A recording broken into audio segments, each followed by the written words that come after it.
Assalamualaikum warahmatullahi wabarakatuh. Teman-teman yang budiman, kita sebagai umat Islam kalau ingin tahu suatu tempat itu berharga atau tidak, cukup buka Al-Quran dan hadis.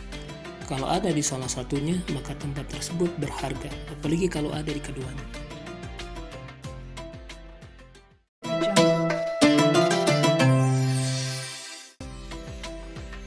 Nah, Masjid Al-Aqsa ini, kalau kita buka Al-Quran, akan kita temukan penyebutannya ada di surah Al-Isra ayat pertama yang bunyi ayatnya adalah Subhanalladzi asra bi'abdihi lailan minal masjidil haram ilal masjidil aqsa alladzi barakna haulahu linuriyahu min ayatina innahu huwas samiul basir. Maha suci Allah yang telah memperjalankan hambanya pada malam hari dari Masjidil Haram ke Masjidil Aqsa yang telah kami berkahi sekelilingnya, agar kami perlihatkan kepadanya sebagian tanda-tanda kekuasaan kami.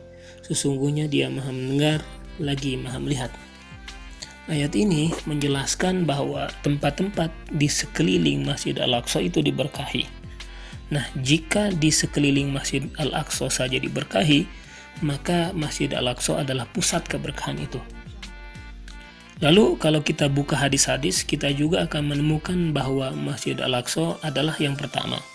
Ia adalah kiblat pertama umat Islam, di mana umat Islam menjadikan Masjid Al-Aqsa sebagai kiblat pertama selama 16 atau 17 bulan lamanya. Dan setelah itu, ada perintah untuk diganti menghadap ke Ka'bah di Tanah Haram. Yang kedua, sebagai masjid kedua yang dibangun di bumi.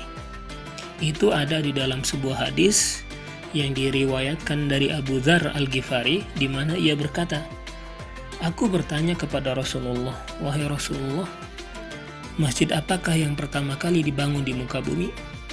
Lalu Nabi menjawab, Masjidil Haram. Kemudian aku bertanya lagi, kemudian apa? Nabi menjawab, kemudian Masjid Al-Aqsa. Aku bertanya lagi, berapa jarak pembangunan antara keduanya? Nabi menjawab 40 tahun. Hadis ini diriwayatkan oleh Imam Bukhari. Ketiga, Masjid Al-Aqsa adalah salah satu masjid yang dianjurkan untuk diziarahi. Diriwayatkan dari Abu Hurairah bahwasanya Rasulullah bersabda, tidak dianjurkan berlelah-lelah untuk melakukan perjalanan jauh kecuali ketiga masjid, Masjidil Haram, Masjid Al-Aqsa, dan masjidku ini atau Masjid Nabawi. Keempat, Masjid Al-Aqsa, sholat di dalamnya pahalanya berlipat ganda. Diriwayatkan dari Abu Dzar, ia berkata, kami melakukan mudzakarah di samping Rasulullah. Manakah yang lebih utama, Masjid Rasulullah ataukah Baitul Maqdis? Lalu Rasulullah menjawab, sekali sholat di masjidku ini, Masjid Nabawi, lebih utama dibandingkan 4 kali sholat di Masjid Al-Aqsa. Dan Masjid Al-Aqsa adalah tempat sholat yang terbaik.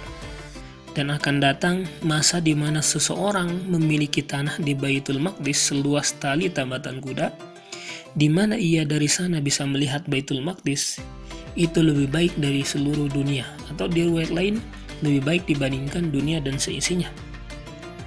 Maka, teman-teman yang budiman, Al-Quran dan As-Sunnah saja begitu perhatian dengan Masjid Al-Aqsa, maka kita yang mengaku cinta Al-Quran dan As-Sunnah pastinya mesti perhatian juga dengan Masjid Al-Aqsa. Salah satu bentuk perhatiannya adalah share video ini sebanyak-banyaknya agar umat Islam semakin tahu keutamaan Masjid Al-Aqsa dan semakin perhatian terhadap Masjid Al-Aqsa. Demikian, wassalamualaikum warahmatullahi wabarakatuh.